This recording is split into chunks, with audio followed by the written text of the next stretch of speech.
Today we're taking a look at the Figuarts SABO.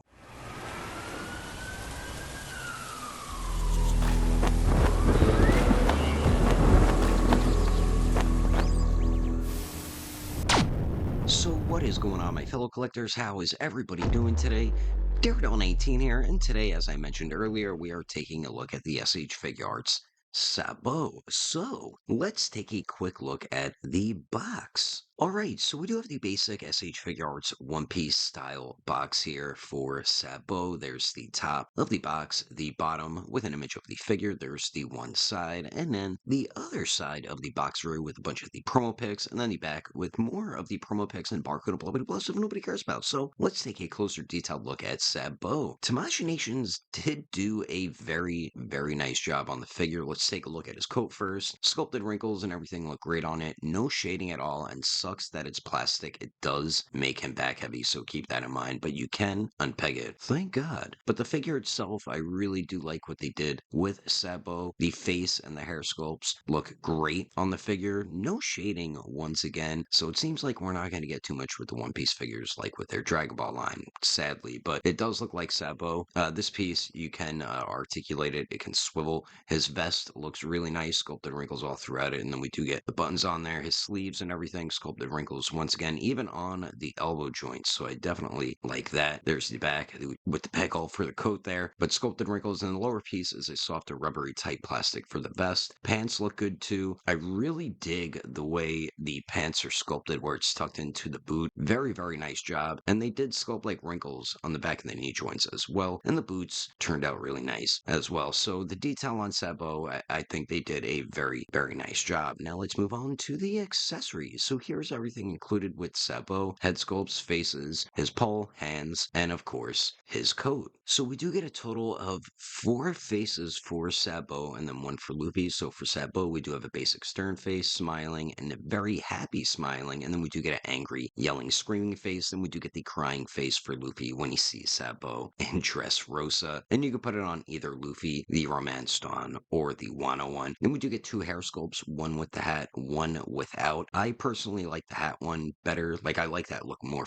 for SABO. I think both the hair sculpts and the hat turned out very nice on the figure. And then we do get his goggles, and then of course his pole. And the goggles look great, nice sculpt and paint detail on it, and the pole's just a pole. Then we do get a total of 10 alternate hands, a pair of fists, gripping hands, open hands. Then we do have kind of like hat holding hands. The left one you can use to hold the pole, and then we do get those dragon claw type hands, which is awesome. So that is all the accessories included with Luffy's older brother. Now let's move on to the height and height comparisons. Now for the height for SABO, to the very top of his head, it looks like he's pretty much 6 inches tall, a little bit over it to the top of his hair there. So I think scaling wise, pretty good. Now let's see him compared to some other figures. Here he is compared to the Figuarts Wano Zoro, Romance Dawn Luffy, and then we do have the anime hero SABO and Usopp, and I think he fits in scale well with both the lines here. Probably better for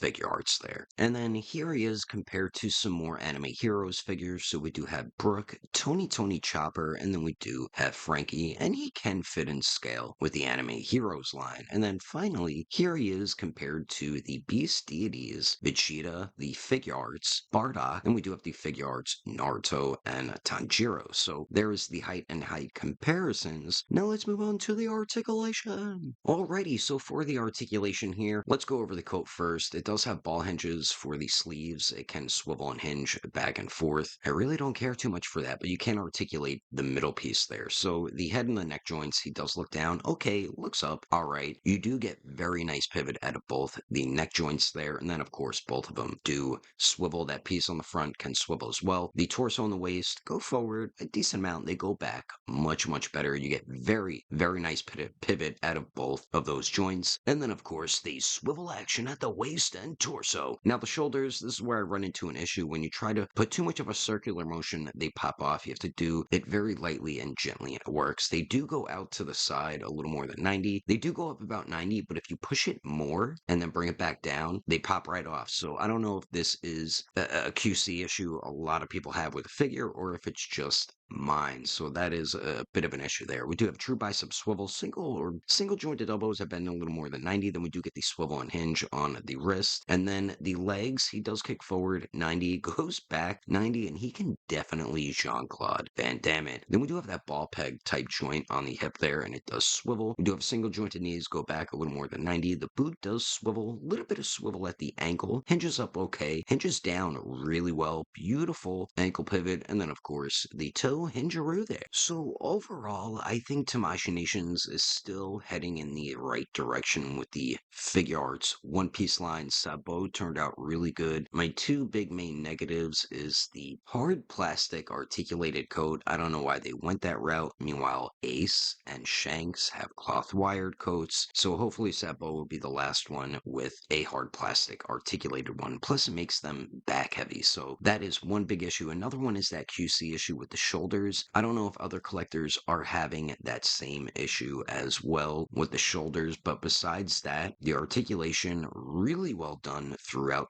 pretty much the entire figure, especially the legs and the ankles. The accessories are great. One thing that I'm not happy about is no flame effects. Verbal Action Heroes at least gave you some flame effects and his Devil Fruit, so I don't know why Tamashii Nations skimped out on flame effects. It's like they don't like giving us effects anymore, and it sucks. But besides that, I mean, we do get pretty much the basic accessories. You also get his hat and the two hair sculpts and his pole as well, along with the coat. And then for the detail I think turned out really good. I definitely would have preferred some shading, but Tamashii Nations rarely does that anymore. But if you do like the SH Figuarts One Piece line, I definitely do recommend Sabo 100%. But anyway, that's my review of the SH Figuarts Sabo. Hope you enjoyed it. Let me know your thoughts and opinions about the figure in the comments below. Thanks for watching, and don't forget, I will catch you on the next episode of Daredevil 19. And I will also see you guys later.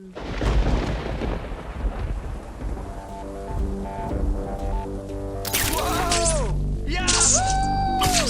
We shall start with revenge. I am the knight. Gonna change the future.